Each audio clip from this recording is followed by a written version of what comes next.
কাপি classics Thursday night special. আপনারা শুনছেন বঙ্কিমচন্দ্র চট্টোপাধ্যায় রচিত কমলাকান্তের দপ্তর। কণ্ঠে আছি আমি শুয়াইব আহমদ। চন্দ্রালোকে এই তৃণ শস্প শোভিত হরিতক্ষেত্র, এই কলবাহিনী ভাগীরথী তীরে, এই সফুট চন্দ্রালোকে আজ দপ্তরের শ্রীবৃদ্ধি কলেবর বৃদ্ধি করিব। এইরূপ চন্দ্রালোকেই না ট্রেলস শর্মা ট্রয়ের উচ্চ প্রাচীরে আরোহণ করিয়া কৃষিদাকে স্মরণ করিয়া উষ্ণ শ্বাস ত্যাগ করিতেন।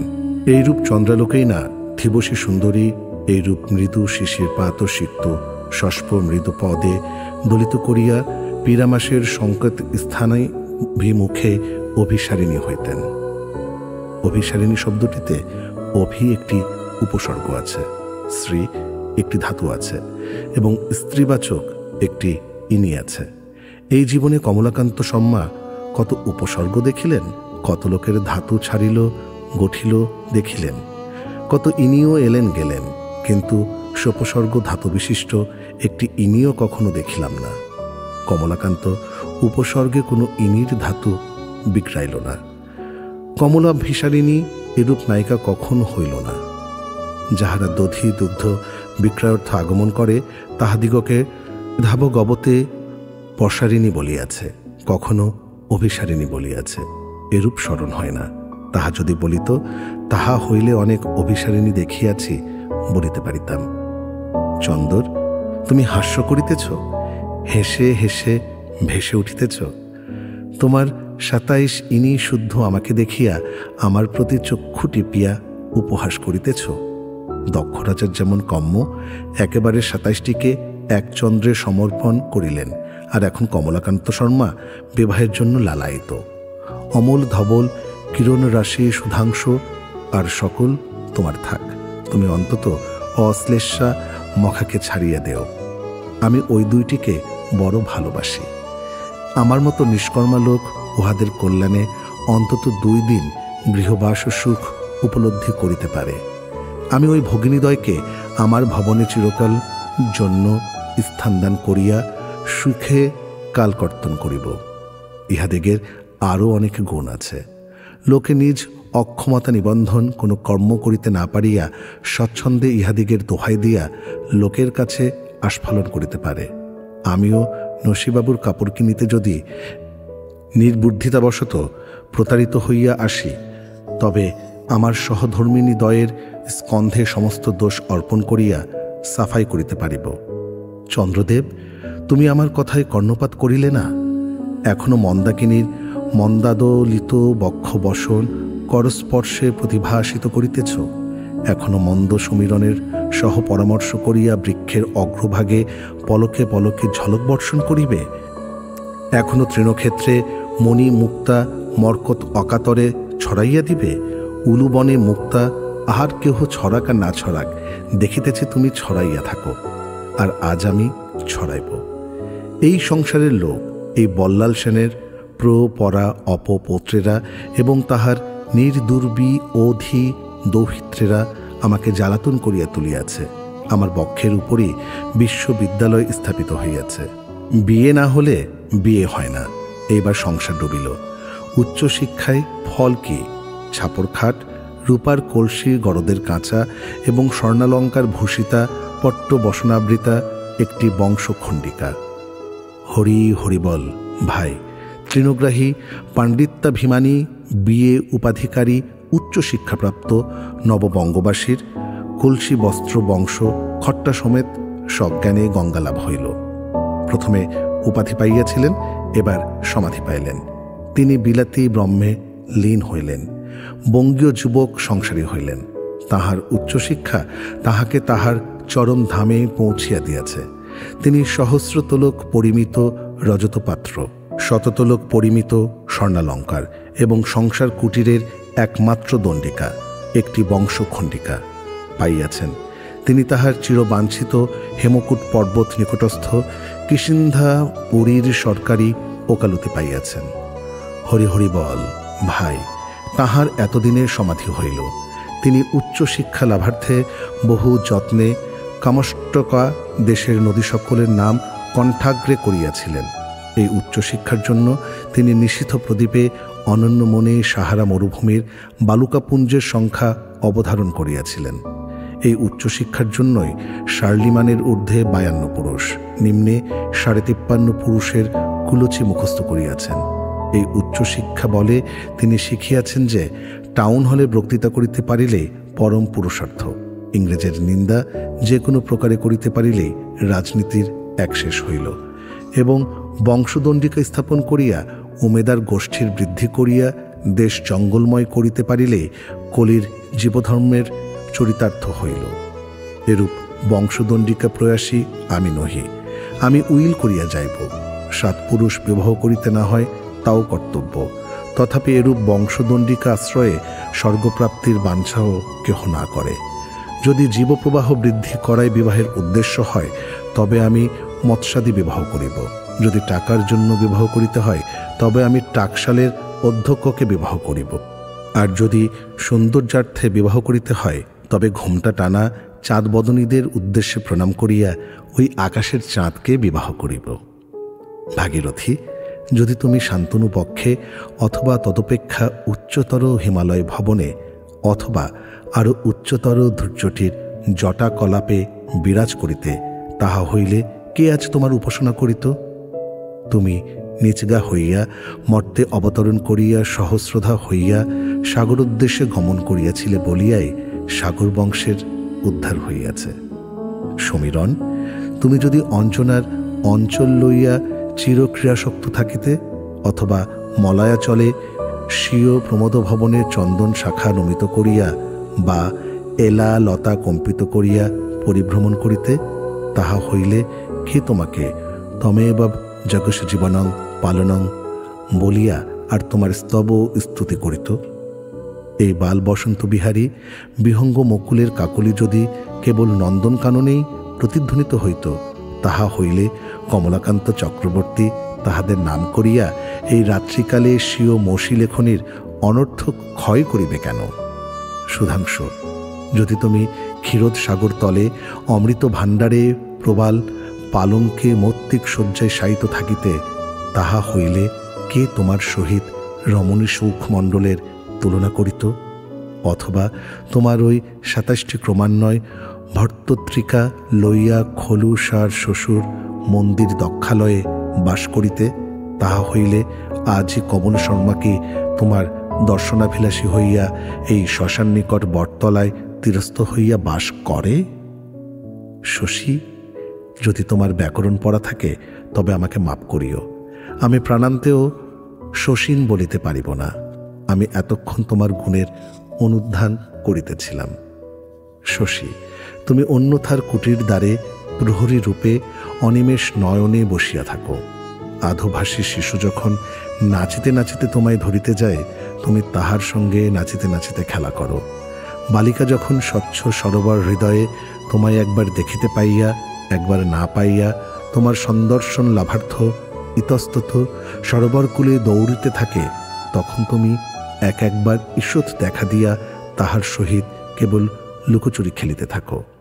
নববধূ যখন মন্দবাদ সহিত প্রাসাদোপরি একাকিনী দীর্ঘশ্বাস ফেলিতে থাকে, তখন তুমি নারিকেল কুঞ্জান্তরাল হইতে অতি ধীরে ধীরে তাহার হৃদয় ভরিয়া অমৃত বর্ষণ করিয়া তাহাকে ক্রমে শীতল করো। যখন তরঙ্গিনী আশা তরঙ্গিত হৃদয়ে ধীর প্রবাহে মন্দ গতিতে সিন্ধু অভিকামিনী হয়, তখন তুমি তাহাকে স্বর্ণভূষণে ভূষিত করিয়া আশীর্বাদ করিয়া পথ প্রদর্শন করিয়া থাকো। গোলাপ যখন বসন্তর আগে এক বৃন্তে চারিদিক দেখিয়া হেলিতে দুলিতে থাকে, আবার সে তুমি অসাধাভী সন্ধিৎসু নর যখন কুলকামিনীর ধর্মনাশে প্রবৃত্ত হয়, তখন তোমার কোমল মুখমণ্ডলে এমনই ভ্রুকটি করিতে থাকো যে সে তোমার মুখপানে আর দৃষ্টিক্ষেপ করিতে সমর্থ হয় না। তুমি নরহত্যাকারীর তরবারি ফলকে বিদ্যুৎ চমকাইয়া দাও। তাহার পাপ শোণিত বিন্দুতে 64 রৌরব প্রতিফলিত করিয়া দেখাইয়া দাও। তুমি ক্রিয়াশীল শিশুর চলত স্বর্ণস্থালী, তরুণের আশা প্রদীপ, যুবক যুবতীর যামিনী যাপনের প্রধান সম্ভোগ পদার্থ এবং স্থবিরের স্মৃতিদর্পণ। তুমি অনাথার প্রহরী, স্থির দীপধারী। তুমি পথিকের পথপ্রদর্শন, গৃহীর নৈশ সূর্য। তুমি পাপের সাক্ষী, পুণ্যাত্মার চক্ষে তাহার যশ পতাকা। তুমি গগনের উজ্জ্বল মণি, জগতের শোভা। আর এই শ্মশান বিহারী শ্রী কমলাকান্তের একমাত্র সম্বল। তুমি ভালোর ভালো, মন্দের মন্দ, রসের রস, বিরসে বিষ। তুমি কমলাকান্তের সহধর্মিণী। শশী, আমি তোমায় বড় ভালোবাসি, আমি তোমাকেই বিবাহ করিব। সকলে হরি হরি বল। ভাই, আজ এইখানে বাসর যাপন, সকলে একবার হরি হরি বল। ভাই, বম ভোলানাথ, চন্দ্র যে পুরুষ, তবে ডবল মাত্রা চড়াইতে হইল। চন্দ্র আমাদিগের আর্যমতে পুরুষ বটে, কিন্তু বিলাতীয় সম্মাদিগের মতে ইনি কোমলাঙ্গী। আমাদিগের মতে চন্দ্র হি কি সি তাহা স্থির হইবে কি প্রকারে? বাস্তবিক এই বিষয়ে সংসারের লোকের সঙ্গে আমার কখনো মতের ঐক্য হইল না। আমার এ বিষয়ে নানা সন্দেহ হয়। যে ওয়াজিদ আলী শাহ লক্ষ্ণৌ নগরী হইতে স্বচ্ছন্দে চতুর্দোলারোহণে মুচিখোলায় আগমন করিয়া হংস হংসী কপতি লইয়া ক্রীড়া করেন, গোলাপ সহিত বাড়ির হৃদে নিত্য স্নান করিয়া শিওনুরূপী পিঞ্জরস্থ বুলবুলিকে স্বঘৃত পলান্ন প্রদান করেন, তিনি হি না সি? এবং যে মহিষী দেশ বাৎসল্যে ঐহ্যিক সুখ সম্পত্তি বিসর্জন করিয়া রাজপুরুষগণের শরণাপন্ন হওয়াপেক্ষা ভিক্ষান্ন শ্রেয়বোধে নেপালের পর্বতীয় প্রদেশে আশ্রয় লইয়াছেন, তিনি সি না হি? তবে তো সাহসকে হি শির প্রভেদক করা যায় না। তবে যুদ্ধ নৈপুণ্যে হি শির প্রভেদ হইবে? যে জোয়ান অর্লিয়ান্স দুর্গ আক্রমণকালে সর্বপ্রথমে পদার্পণ করিয়াছিল, যে ফ্রান্সের পুনরুদ্ধার করিয়াছিল, তাহাকেই বা হি বলিব না সি বলিব? না হি বলিব? আর যে বেডফোর্ড তাহাকে পাকচক্রে ফেলিবার জন্য সেই জোয়ানের কারাগারে পুরুষের বস্ত্র সংরক্ষণ করিয়াছিল, তাহাকেই বা হি বলিব না সি বলিব? না যুদ্ধ কৌশলে বুঝিতে পারিলাম না। তবে শোনা যায় যে বলিয়ান সেই পুরুষ, আর যে জাতি দুর্বল তাহারাই স্ত্রীলোক।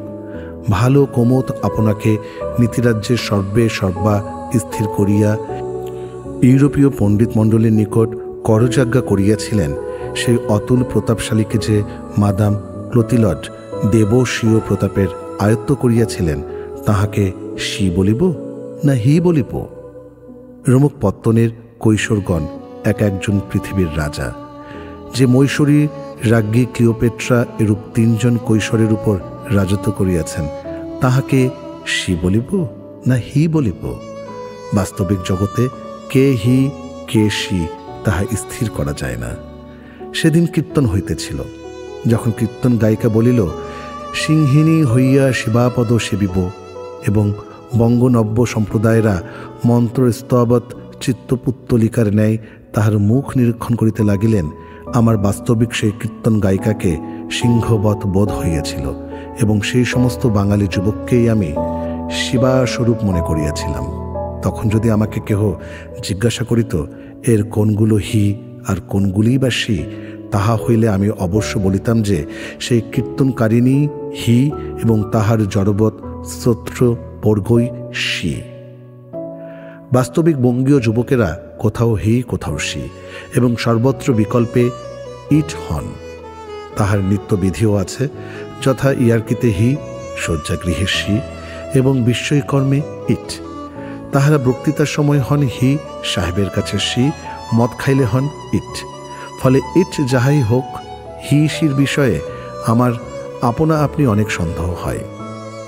মধুচাটুর্যে আমার নাম সংযোগ করিয়া কি বিদ্রুপ করিয়াছিল বলিয়া যে প্রসন্ন স্বচ্ছন্দে পূর্ণ দুগ্ধ কুম্ভ তাহার মস্তকে নিক্ষেপ করিয়া চাটুর্যের বক্ষ কবাটের বল পরীক্ষা করণার্থ কোনরূপ বিশেষ আয়ুধ প্রয়োগ করিতে ইচ্ছা করিয়াছিল, সে প্রসন্ন সংসারের মতে হইল সি। আর আমি নসিবাবু কিনা একদিন বলিয়াছিলেন যে, চক্রবর্তী, ঝিমুতে ঝিমুতে আজ বিছানাটা পোড়ালে, একদিন একটা লঙ্কা কাণ্ড করিবে দেখছি। সেই ভয়ে আফিমের মাত্রা কমাইয়া দিলাম, সেই আমি হইলাম হি। এইরূপ বিচারের জন্যই সংসারের সঙ্গে আমার বিবাদ বিসম্বাদ। ফল কথা, যখন আমি নিজে হি কি সি তাহা নিশ্চয় করা দুষ্কর, তখন চন্দ্র হি কিংবা সি তাহার স্থিরতা কি প্রকারে হইবে? যদি চন্দ্র হি হন তো আমি সি কেন না? আমার সহিত চন্দ্রের ভালোবাসা জন্মিয়াছে এবং আমার চন্দ্রকে বিবাহ করিতেই হইবে। আর আমি যদি প্রকৃত একজন কমলাকান্ত চক্রবর্তী হই, তা হইলে চন্দ্র সি। চন্দ্র বিলাতীয় মতে সি, আমি তাহা হইলে চন্দ্রকে বিলাতীয় মতে পানি গ্রহণ করিব। এখন নানা মতে নানা কার্য হইতেছে। আমি বিলাতীয় মতে বিবাহ করিব। এখন দশাবতার দশক কর্মান্বিত হইয়াছেন। মৎস্য, কুম্ভ, বরাহ টেবিলের শোভা বর্ধন করিতেছেন। নৃসিংহরাম কমলাকান্ত রূপ দৈত্যকুলের প্রহ্লাদগণের আশ্রয়ভূত হইয়াছেন। বামনাবতারে বঙ্গীয় যুবকগণ আমরা সোনার চাঁদ শশীকে স্পর্শ করিতে স্পর্ধা করে। প্রথম রামের স্থানে ইহারা মাতৃসেবা, দ্বিতীয় রামের স্থানে পত্নী সেবা এবং শেষ রামের নিকটে বারুণী সেবা শিক্ষা করিয়াছেন। ইহারা বৌদ্ধমতে সংসারের অনিত্যতা স্থির করিয়া কল্কিমতে সংহার মূর্তি ধারণ করিয়াছেন। এখনকার কালে শাক্তমতে ভোজ্য প্রস্তুত হইয়া তাহা শৈব ত্রিশূলে বিদ্ধ করিয়া গলৎকরণ করিতে হয়, তাহার পর সৌরপান সেবনীয়। আবার জেরুসালামের প্রথম গৌরাঙ্গের উপদেশ মতে ভজনশালা করিতে হয়। মেজ গৌরাঙ্গ নবদ্বীপবাসীর মতো হরি সংকীর্তন করিতে হয়। রাধানগরের ছোট গৌরাঙ্গের মতো সংস্কৃত শ্লোক পাঠ করিতে হয়। সুতরাং শশী, পূর্ণ শশী, আজি আমি তোমাকে ইংরাজি মতে সি স্থির করিয়া হোশ বাহালে সুস্থ শরীরে খোশ তবিয়তে ইচ্ছাপূর্বক বিবাহ করিলাম। আমি পুত্র পুত্রাদিক্রমে পরম সুখে অন্যের বিনা শরীকাতে তোমাতে ভোগ দখল করিতে থাকিব। ইহাতে তুমি কিংবা তোমার স্থলাভিষিক্ত কেহ কখনো কোনো আপত্তি করো বা করে তাহা না মঞ্জুর হইবে। তোমার ২৭টিতে আজ হইতে আমার সম্পূর্ণ সত্ত্বাধিকার হইল। আর অমন করিয়া পা টিপিয়া ঢলে পড়িয়া রোহিণীর সঙ্গে কথা কহিলে কি হইবে? আমার অমন মুচকে হেসে পাতলা মেঘের ঘোমটা টেনে তত্তর করিয়া কতদূর চলিয়া যাইবে? ইতি কোর্টশিপ সমাপ্ত। এক্ষণে গান্ধর্ব বিবাহ আমি বরমাল্য প্রদান করিলাম, তুমি করমাল্য প্রদান করো। কন্যাকর্তা হইল কন্যা, বরকর্তা বর, নিজমন পুরোহিত শ্মশানে বাসর। একবার হরিবল ভাই, হরি হরি বল। আজ অবধি আর চন্দ্রকে দেখিয়া কোমল মুদ্রিত হইবে না। কমল ফুল্ল হইতে দেখিলে আর চন্দ্র ম্লান হইবে না। এইবার ভারতবর্ষীয় কবিগণের কবিতর লোপ হইল। পূর্বে কমল মুদিত আখি চন্দ্ররে হেরিলে, এখন চন্দ্ররে দেখিতে দেখো কমল আখি মিলে। চন্দ্রের হৃদয়ে কালী কলঙ্ক কেবল, কিন্তু কোমল হৃদয়ে চন্দ্র কেবল উজ্জ্বল। আহা, আমি আমার চন্দ্রকে হারাইয়া দিয়াছি। বর বড় না কোণে বড়? এই দেখো বর বড়। চন্দ্রে সবে ১৬ কলা রাস বৃদ্ধি, তাই চক্রবর্তী পরিপূর্ণ এক কাঁদি কলায়। সেই কলা কভু লুপ্ত, কভু বর্তমান, কমলের বাগানের সব বর্তমান। দেখো শশী, এখন নির্জন হইল।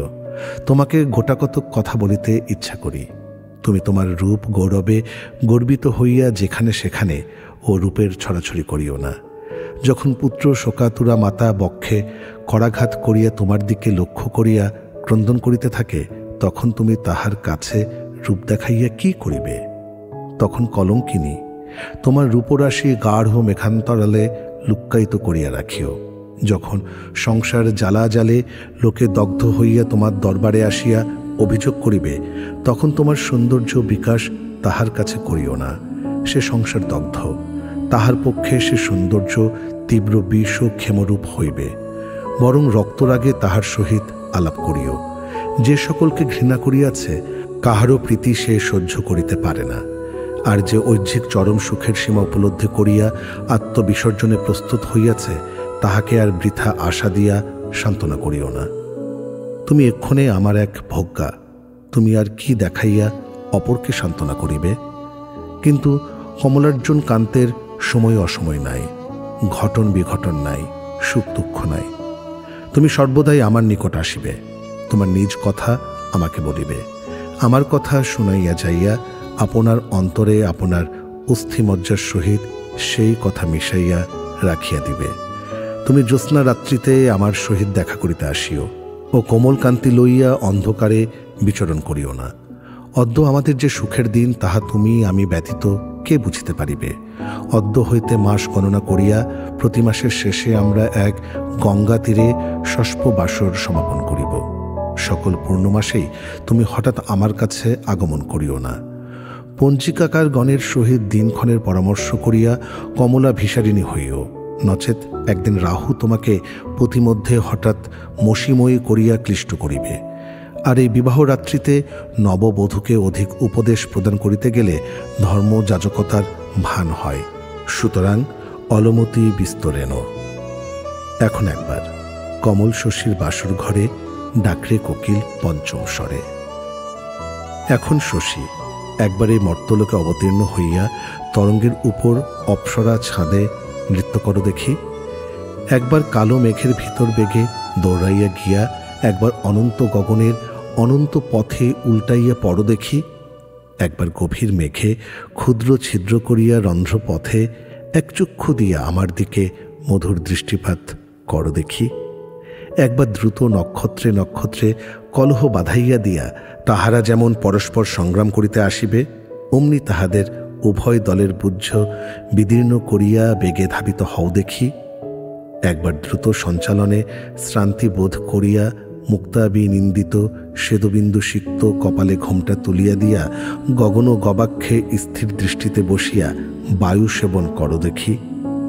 একবার অজস্র সুধাবর্ষণ করিয়া চকর চক্রের অপরিতৃপ্ত রসনার তৃপ্তি সাধন করো দেখি। একবার শুভক্ষণে কমলাকান্তের হৃদয়ে আবির্ভূত হও। কমলাকান্ত শয়ন করিল। শশী, তুমি ক্ষীরোদ সাগর যা ত্রিভুবন বিহারিণী হইয়াও বালিকার স্বভাবসুলভ অভিমানের ভজনা করিলে। কমলাকান্ত কোন দোষে দোষী বলিতে পারি না। কখনো একবার স্ত্রী পুরুষ ভেদ জটিলতা জাল ছেদনার্থ উদাহরণচ্ছলে প্রসন্ন নাম করিয়াছিলাম বলিয়া এত অভিমান আজিকার রজনীতে ভালো দেখায় না। দেখো, তুমি কলঙ্কিনী, তবু আমি তোমাকে গ্রহণ করিলাম। তোমাকে বিবাহ করিয়াছি বলিয়া অদ্যবধি লুনাটিক নাম ধরিলাম। জ্যোতির্বিদেরা বলিয়া থাকেন তুমি পাষাণী, তবু আমি তোমাকে বিবাহ করিলাম। তাহারা বলেন তোমাতে মনুষ্যত্ব নাই, তবু আমি তোমাকে বিবাহ করিলাম। তবু রাগ, তবে এই সংসার গরল খণ্ডন, এই গিরি তরু শিরসী মণ্ডন, ওই করলেখা আমার মাথায় তুলিয়া দাও। পারো যদি ওই অনন্ত নীল বৃন্দাবনে মেঘের ঘোমটা একবার টানিয়া একবার রায় মানিনী হইয়া বস।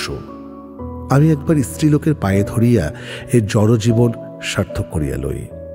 আজি আমি শত দোষে দোষী হইলেও তোমা হইতে আমার সকল পাপের প্রায়শ্চিত্ত হইবে। তুমি আমার চান্দ্রায়নের চন্দ্রফলক, আমার বৈতরণীর নবীন বৎস। অমন করিলে আমি শত সহস্র বিবাহ করিব। এখন কমলাকান্ত নূতন বিবাহের রীতি পদ্ধতি শিক্ষা করিয়াছে। কমল এখন স্বয়ংবর, কর্তা পুরোহিত, ঘটক হইতে শিখিয়াছে। কমল এখন যেখানে সেখানে বিবাহ করিতে পারে। যখন দেখিবে নবপল্লবিকার শাখা স্কন্ধ হইতে মুখ বাড়াইয়া করপত্র সঞ্চালনে আহ্বান করিতেছে, তখনই আমি তাহাকে বিবাহ করিব। যখন দেখিব পদ্মমুখী স্বচ্ছ সরসী দর্পণে আপনার মুখ বঙ্কিম গ্রীভায় নিরীক্ষণ করিয়া হাসিতেছে, তখনই আমি স্থল কোমলে জলকোমলে মিশাইয়া দিব। যখন দেখিব নির্ঝরিণী রামধনুক ধরিয়া আনিয়া তাহাই লোফালোফি করিয়া খেলা করিতেছে, তখনই তাহাকে সেই ধনু স্পর্শ করিয়া শপথ দিয়া আমার সঙ্গিনী করিয়া লইব। যখন দেখিব অনন্ত শয্যায় স্বর্ণাদি মণিভূষায় শ্বেতাম্বরে ভূষিত হইয়া উত্তর দক্ষিণ শয়নে নিদ্রা যাইতেছে, তখনই তাহাকে পানিগ্রহণে ধীরে ধীরে জাগরিত করিয়া অর্ধাঙ্গের ভাগিনী করিব। যখন দেখিব কুঞ্জলতা কানে ঝুমকা দোলাইয়া শ্যাম চিকুর রাশি চারিদিকে ছড়াইয়া নিস্তব্ধভাবে মৃদু সৌর কিরণে ঈষতপ্ত হইতেছে, তখনই তাহার কেশগুচ্ছ মধ্যে মস্তক সন্নিবেশিত করিয়া তাহার ঝুমকা সরাইয়া দিহা তাহার বরকে চিনাইয়া দিব। কমলাকান্ত চক্রবর্তী এখন বিবাহ করিতে শিখিল, ঘটকালি শিখিল, আর কাহারও উপাসনা করিবে না। যদি তোমরা আমার পরামর্শে শ্রদ্ধা করো তো আমার মতো বিবাহ করো। আমি বেশ ঘটকালি জানি, তোমাদের মনের মতো সামগ্রী মিলাইয়া দিব। আপনারা শুনছিলেন বঙ্কিমচন্দ্র চট্টোপাধ্যায় রচিত কমলাকান্তের দপ্তর। কণ্ঠে ছিলাম আমি শুয়াইব আহমদ।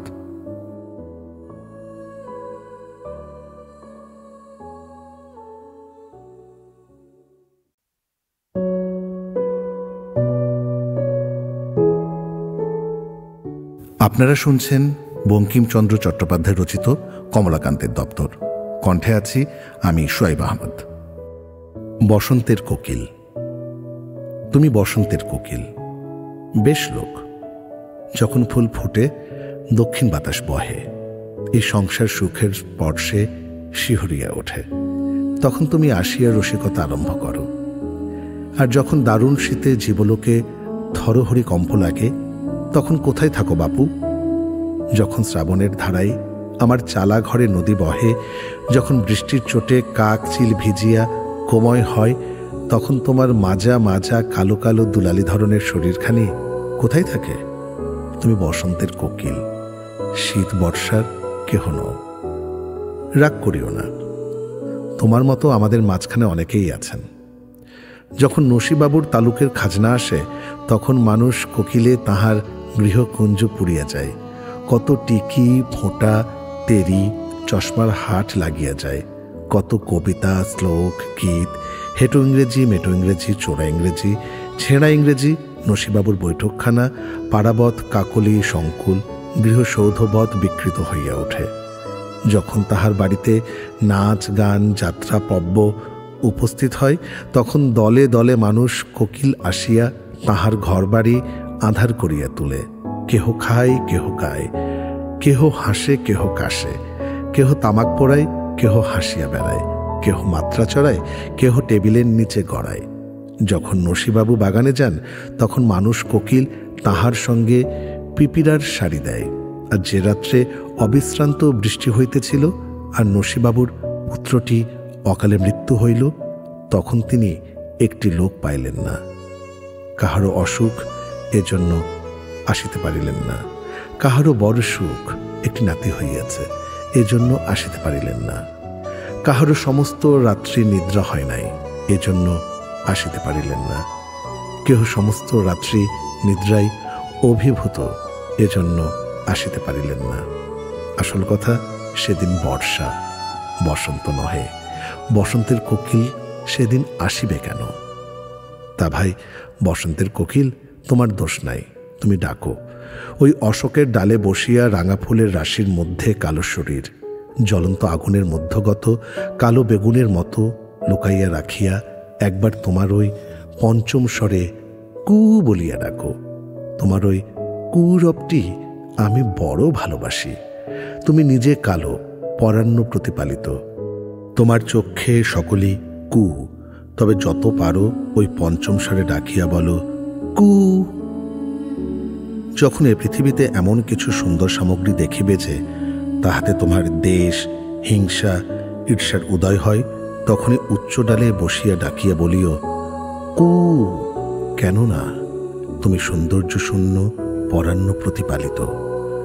যখনই দেখিবে লতা সন্ধ্যার বাতাস পাইয়া উপর্য পরি বিন্যস্ত পুষ্পস্তবক লইয়া দুলিয়া উঠিল, অমনি সুগন্ধের তরঙ্গ ছুটিল, তখনই ডাকিয়া বলিও কু।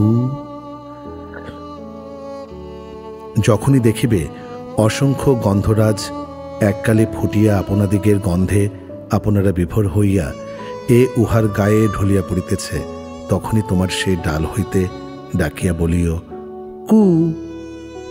যখন দেখিবে বকুলের অতি ঘন বিন্যস্ত মধুর শ্যামল স্নিগ্ধোজ্জ্বল পত্ররাশির শোভা আর গাছে ধরে না, পূর্ণ যৌবনা সুন্দরীর লাবণ্যের ন্যায় হাসিয়া হাসিয়া ভাসিয়া হেলিয়া দুলিয়া ভাঙিয়া গলিয়া উছলিয়া উঠিতেছে, তাহার অসংখ্য প্রস্ফুট কুসুমের গন্ধে আকাশ মাতিয়া উঠিতেছে, তখন তাহারই আশ্রয়ে বসিয়া সেই পাতার স্পর্শে অঙ্গ শীতল করিয়া, সেই গন্ধে দেহ পবিত্র করিয়া, সে বকুলকুঞ্জ হইতে ডাকিও এ কু। যখন দেখিবে শুভ্রমুখী শুদ্ধ শরীরা সুন্দরী নবমল্লিকা সন্ধ্যা শিশিরে সিক্ত হইয়া আলোক পাখর্যের হ্রাস করিয়া ধীরে ধীরে মুখখানি খুলিতে সাহস করিতেছে, স্তরে স্তরে অসংখ্য অকলঙ্ক দলরাজি বিকশিত করিবার উপক্রম করিতেছে, যখন দেখিবে যে ভ্রমর সেরূপ দেখিয়া আদরেতে আগুসারি কণ্ঠভরা গুনগুন মধু ঢালিয়া দিতেছে, তখন হে কালামুখ আবার কু বলিয়া ডাকিয়া মনের জ্বালা নিবাইও।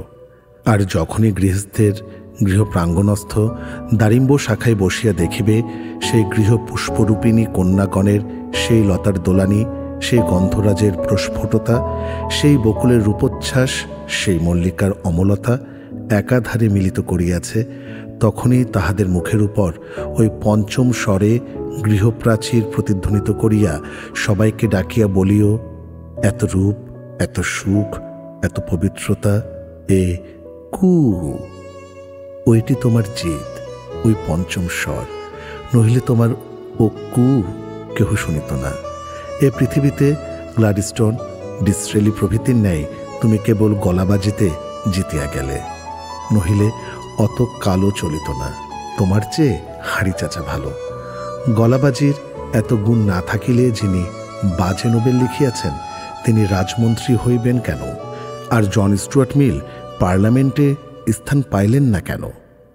তবে কোকিল, তুমি প্রকৃতির মহা পার্লামেন্টে দাঁড়াইয়া নক্ষত্রময় নীল চন্দ্রাতপ মণ্ডিত গিরি নদী নগর কুঞ্জাদি বেঞ্চে সুসজ্জিত ওই মহাসভা গৃহে তোমার এ মধুর পঞ্চম স্বরে কু বলিয়া ডাক সিংহাসন হইতে হোস্টিংস পর্যন্ত সকলেই কাঁপিয়া উঠুক। কু ভালো, তাইও কলকণ্ঠে কু বলিলে কু মানিব, সু বলিলে সু মানিব। কু বই কি? সব কু। লতায় কণ্টক আছে, কুসুমে কীট আছে, গন্ধে বিষ আছে, পত্র শুষ্ক হয়, রূপ বিকৃত হয়, স্ত্রীজাতি বঞ্চনা জানে। কু বটে, তুমি গাও, কিন্তু তুমি ওই পঞ্চম স্বরে কু বলিলেই কু মানিব, নচেত কুঁকড়ো বাবাজি কু কু কু কু বলিয়া আমার সুখের প্রভাত নিদ্রাকে কু বলিলে আমি মানিব না। তার গলা নাই। গলাবাজিতে সংসার শাসিত হয় বটে, কিন্তু কেবল চেঁচাইলেই হয় না। যদি শব্দমন্ত্রে সংসার জয় করিবে তবে যেন তোমার স্বরে পঞ্চম লাগে, বেপর্দা বা করিমধ্যমের কাজ নয়। সর জেমস মাকিন্টশ তাহার বক্তৃতায় ফিলসফির করিমধ্যম মিশাইয়া হারিয়া গেলেন, আর মেকলে রেট্রিকের পঞ্চম লাগাইয়া জিতিয়া গেলেন। ভারতচন্দ্র আদিরস পঞ্চমে ধরিয়া জিতিয়া গিয়াছেন। কবি কঙ্কনের ঋষভস্বর কে শোনে? দেখো, লোকের বৃদ্ধ পিতামাতার বেসুরো বকাবকিতে কোনো ফল দর্শে? আর যখন বাবুর গৃহিণী বাবুর সুর বাঁধিয়া দিবার জন্য বাবুর কান টিপিয়া ধরিয়া পঞ্চমে গলার আওয়াজ দেন, তখন বাবু পিরিং পিরিং বলেন কি না? তবে তোমার স্বরকে পঞ্চম স্বর কেন বলে তাহা বুঝি না। যাহা মিষ্ট তাহাই পঞ্চম। দুইটি পঞ্চম মিষ্ট বটে, সুরের পঞ্চম আর আলতাপ্রা ছোট পায়ের গুজরি পঞ্চম। তবে সুর পঞ্চমে উঠিলেই মিষ্ট, পায়ের পঞ্চম পা হইতে নামাইলেই মিষ্ট। কোন স্বর পঞ্চম, কোন স্বর সপ্তম, কে মধ্যম, কে গান্ধার, আমাকে কে বুঝাইয়া দিবে? এটি হাতির ডাক, ওটি ঘোড়ার ডাক, সেটি ময়ূরের কেকা, ওটি বানরের কিচিমিচি, এ বলিলে তো কিচ্ছু বুঝিতে পারি না। আমি আফিংখোর, বেসুরো শুনি, বেসুরো বুঝি, বেসুরো লিখি। ধৈবত গান্ধার নিষাদ পঞ্চমের কি ধার ধারি? যদি কেহ পাখোয়াজ তানপুরা দাঁড়ি দাঁত লইয়া আমাকে শক্ত সুরে বুঝাইতে আসে, তবে তাহার গর্জন শুনিয়া মঙ্গলা গায়ের সদ্য প্রসূত বৎসের ধ্বনি আমার মনে পড়ে। তাহার পিতা বশিষ্ঠ নির্জল দুগ্ধের অনুধ্যানে মনোব্যস্ত হয়, সুর বুঝা হয় না। আমি গায়কের নিকট কৃতজ্ঞ হইয়া তাহাকে কায়মনো বাক্যে আশীর্বাদ করি, যেন তিনি জন্মান্তরে মঙ্গলার বৎস হন। এখন আয় পাখি, তোতে আমাতে একবার পঞ্চম গাই। তুইও যে, আমিও সে, সমান দুঃখের দুঃখী, সমান সুখের সুখী। তুই এই পুষ্পকাননে বৃক্ষে বৃক্ষে আপনার আনন্দে গাহিয়া বেড়াস, আমিও এই সংসার কাননে গৃহে গৃহে আপনার আনন্দ এই দপ্তরে লিখিয়া বেড়াই। আয় ভাই, তোতে আমাতে মিলেমিশে পঞ্চম গাই। তোরও কেহ নাই, আনন্দ আছে, আমারও কেহ নাই, আনন্দ আছে। তোর পুঁজিপাটা ওই গলা, আমার পুঁজিপাটা এই আফিংয়ের ডেলা। তুই এ সংসারে পঞ্চম স্বর ভালোবাসিস, আমিও তাই। তুই পঞ্চম স্বরে কারে ডাকিস, আমিই বা কারে? বল দেখি পাখি, কারে? যে সুন্দর তাকেই ডাকি, যে ভালো তাকেই ডাকি, যে আমার ডাক শুনে তাকেই ডাকি। এই যে আশ্চর্য ব্রহ্মাণ্ড দেখিয়া কিছুই বুঝিতে না পারিয়া বিস্মিত হইয়া আছি, ইহাকেই ডাকি। এই অনন্ত সুন্দর জগৎ, শরীরে যিনি আত্মা, তাহাকে ডাকি। আমিও ডাকি, তুইও ডাকিস। জানিয়া ডাকি, না জানিয়া ডাকি, সমান কথা। তুইও কিছু জানিস না, আমিও জানি না। তোরও ডাক পৌঁছবে, আমার ডাকও পৌঁছবে।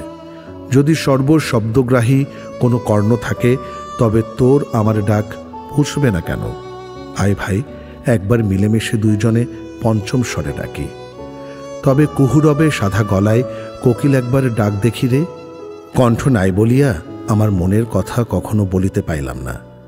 যদি তোর ও ভুবন ভুলানো স্বর পাইতাম তো বলিতাম।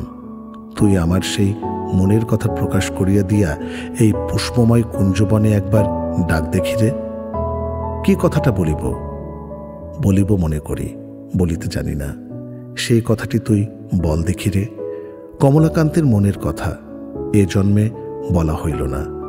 যদি কোকিলের কণ্ঠ পাই, অমানুষী ভাষা পাই, আর নক্ষত্রদিগকে শ্রোতা পাই, তবে মনের কথা বলি। ওই নীলাম্বর মধ্যে প্রবেশ করিয়া, ওই নক্ষত্রমণ্ডলীর মধ্যে উড়িয়া কখনো কি কুহু বলিয়া ডাকিতে পাইব না? আমি না পাই, তুই কোকিল আমার হয়ে একবার ডাক দেখি রে। আপনারা শুনছিলেন বঙ্কিমচন্দ্র চট্টোপাধ্যায় রচিত কমলাকান্তের দপ্তর। কণ্ঠে ছিলাম আমি, সোয়াইব আহমদ।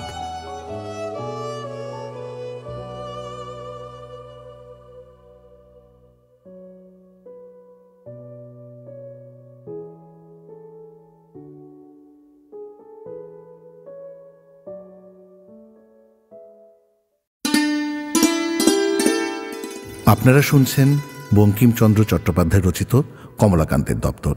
কণ্ঠে আছি আমি, সোয়াইব আহমদ। স্ত্রীলোকের রূপ। অনেক ভামিনী রূপের গৌরবে পা মাটিতে দেন না। ভাবেন, যেদিক দিয়ে অঙ্গ দোলাইয়া চলিয়া যান, লাবণ্যের তরঙ্গে সেদিকের সংজ্ঞা ডুবিয়া যায়, নূতন জগতের সৃষ্টি হয়। তাহারা মনে করেন তাহাদের রূপের ঝড় যেদিকে বয়, সেদিকে সকলের ধৈর্য চলিয়া উড়িয়া যায়, ধম্মকোটা ভাঙিয়া পড়ে। যখন পুরুষের মন চড়ায়, তাহাদের রূপের বান ডাকে, তখন তাহাদের কম্মজাহাজ, ধম্ম পানসি, সিদ্ধিডিঙি সব ভাঙিয়া যায়। কেবল সৌন্দর্য ভামিনী কামিনীকুলেরই এইরূপ প্রতীতি নহে। পুরুষেরাও যখন মহিলাগণের মোহিনী শক্তির বশীভূত হইয়া তাহাদিগের রূপের মহিমা বর্ণনারম্ভ করেন, তখন যে তাহারাও কি বলেন, ভাবিলে বিস্মিত হইতে হয়। তখন গগনের জ্যোতিষ্ক, পৃথিবীর পর্বত, পশু পক্ষী কীট পতঙ্গ, লতা গুল্মাদি সকলকে লইয়া উপমার জন্য টানাটানি পারেন। আবার অনেকেই অপমানিত করিয়া পাঠান। রূপসীর মুখমণ্ডলের সহিত তুলনা করিয়া তাহারা পূর্ণ শশীকে নিমন্ত্রণ করিয়া আবার মুসিবত ম্লান বলিয়া ফেরত পাঠান। গরিব চাঁদ আপনার কলঙ্ক আপনি বুকে করিয়া রাতারাতি আকাশের কাজ সারিয়া পলায়ন করে। সুন্দরীর ললাটের সিন্দুর বিন্দু দেখিয়া তাহারা উষার সীমন্ত শোভা তরুণ তপনের নিন্দা করেন। রাগী সূর্যদেব পৃথিবী দগ্ধ করিয়া চলিয়া যান। রসময়ীর আশ্বের হাস্য রাশি অবলোকন করিয়া প্রফুল্ল কমলে সৌররশ্মির লাস্য বা বিকশিত কুমুদে কৌমুদীর নৃত্য তাহারা আর ভালোবাসেন না। সেই অবধি কমল কুমুদে কীট পতঙ্গের অধিকার। কামিনীর কণ্ঠহার নিরীক্ষণ করিয়া তাহারা নিশার তারকামালার প্রতি অবজ্ঞা প্রকাশ করেন। বোধ করি ভবিষ্যতে জ্যোতিষের অনুশীলন ত্যাগ করিয়া তাহারা স্বর্ণাকারের বিদ্যায় মন দিবেন। রঙ্গিনীর শরীর সঞ্চালনে তাহারা এত লাবণ্যলীলা বিলোকন করেন যে জ্যোৎস্নাময়ী রজনীতে মন্দ মন্দ আন্দোলিত বৃক্ষপত্রে বা নিয়ত কম্পিত সিন্ধু হিল্ললে চন্দ্রিকার খেলায় তাহাদিগের আর মন ওঠে না। এজন্যই বা রাত্রে নিদ্রা যান এবং নদীকে কলসি কলসি করিয়া শুষিতে থাকেন। আবার যখন রমণীর নয়ন বর্ণন করেন তখন সরোবরে মলয় মারুতে দোদুল্যমান নীলোৎপল দূরে থাকুক, বিশ্বমণ্ডলের কিছুই তাহাদিগের ভালো লাগে না। এই নারীমূর্তির স্তাবক কুলের উপমানুভব শক্তির কিছু প্রশংসা করিতে হয়। এক চক্ষু তাহাদিগের কল্পনা প্রভাবে কখন পক্ষী যথা খঞ্জন চকর, কখনো মৎস্য যথা সফরি, কখনো উদ্ভিদ যথা পদ্ম পদ্মপলাশ ইন্দিবর, কখনো জড় পদার্থ যথা আকাশের তারা। এক চন্দ্র কখনো রমণীর মুখমণ্ডল, কখনো তাহার পায়ের নখর। উচ্চ কৈলাস শিখর এবং ক্ষুদ্র কোমল কোরক একেরই উপমাস্থল। কিন্তু ইহাতেও কুলায় না বলিয়া দারিম্ব কদম্ব করিকুম্ভ এই বিষম উপমা শৃঙ্খলে বদ্ধ হইয়াছে। জলচর ক্ষুদ্র পক্ষী হংস এবং স্থলচর প্রকাণ্ড চতুষ্পদ হস্তি, ইহাদিগের গমনে বৈষম্য থাকাই স্বাভাবিক উপলব্ধি। কিন্তু কবিদিগের চক্ষে উভয়েই রমণীকুল চরণবিন্যাসের অনুকারী। আবার যে সে হাতির গমনের সহিত এই হংসগামিনীদিগের গমন সাদৃশ্য নির্দেশ করা বিধয় নহে।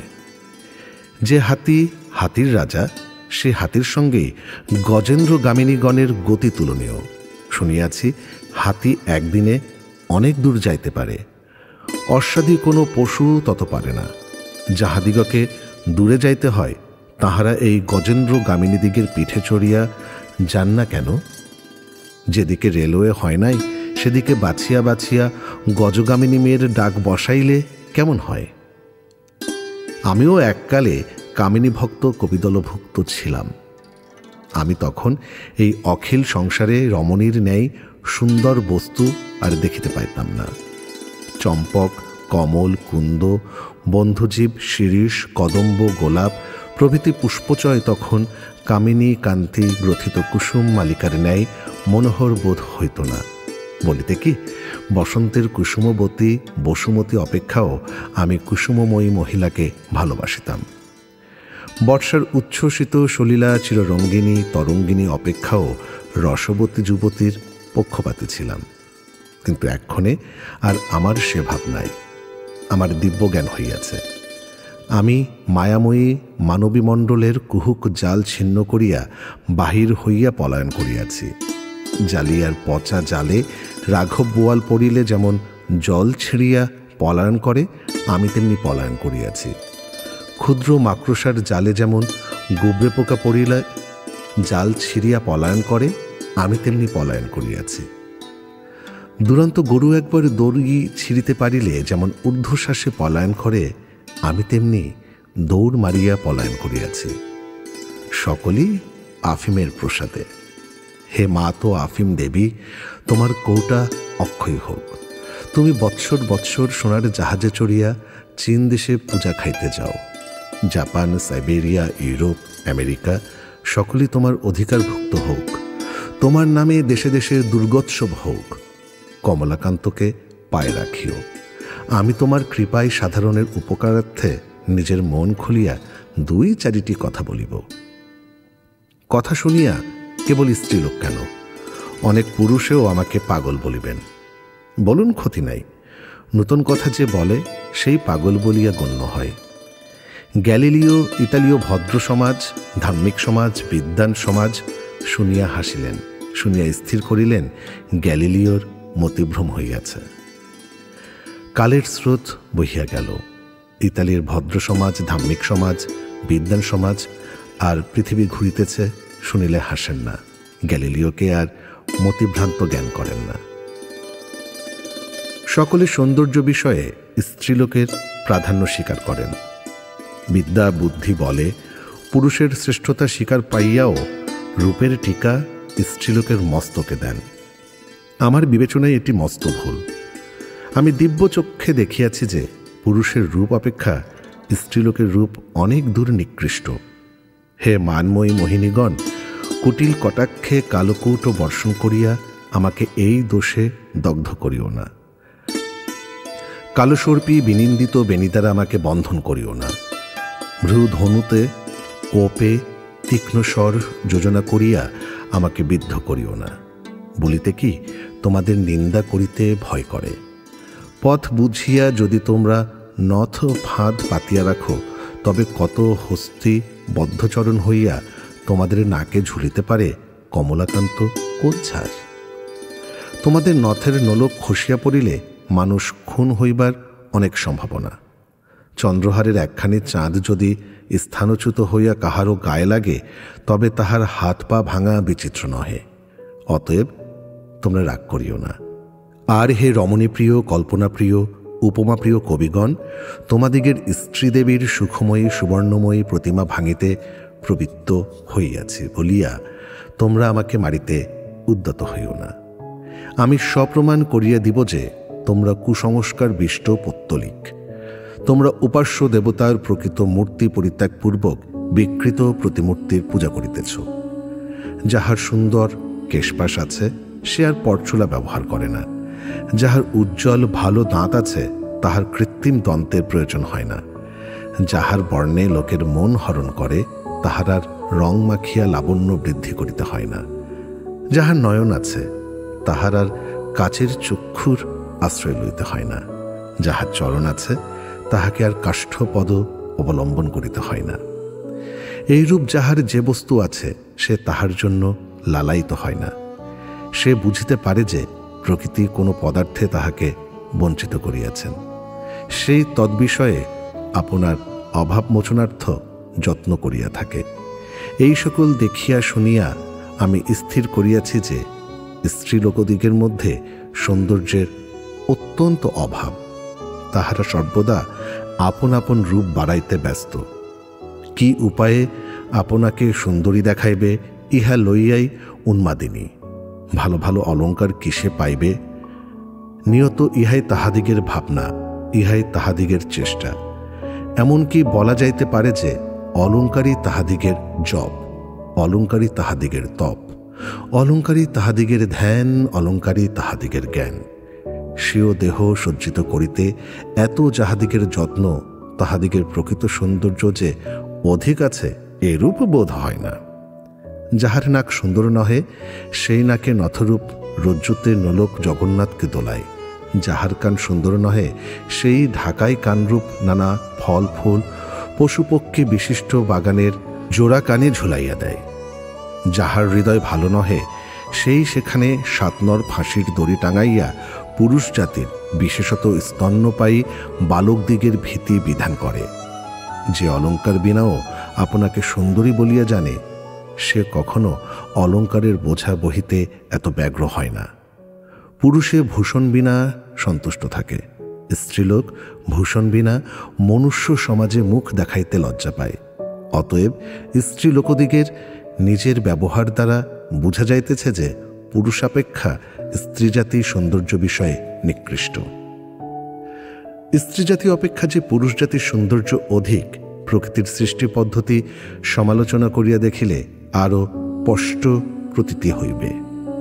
যে বিস্তীর্ণ চন্দ্রকলাপ দেখিয়া জলদমুকুট ইন্দ্রধনু হারি মানে সে চন্দ্রকলাপ ময়ূরের আছে, ময়ূরের নাই। যে কেশরে সিংহের এত শোভা তাহা সিংহের নাই। যে ঝুঁটিতে বৃষভের কান্তি বৃদ্ধি করে গাভীর তাহা নাই। কুক্কুটের যেমন সুন্দর তাম্রছুড়া ও পক্ষ সকল আছে, কুক্কুটির তেমন নাই।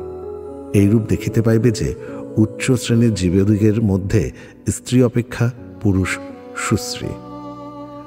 মনুষ্য সৃষ্টি করিতে প্রবৃত্ত হইয়া সৃষ্টিকর্তা যে এই নিয়মের ব্যতিক্রম করিয়াছেন এমন বোধ হয় না। হে মূল বিদ্যা সুন্দরাকার, তোমার মনে কি এই তত্ত্বটি উদিত হইয়াছিল?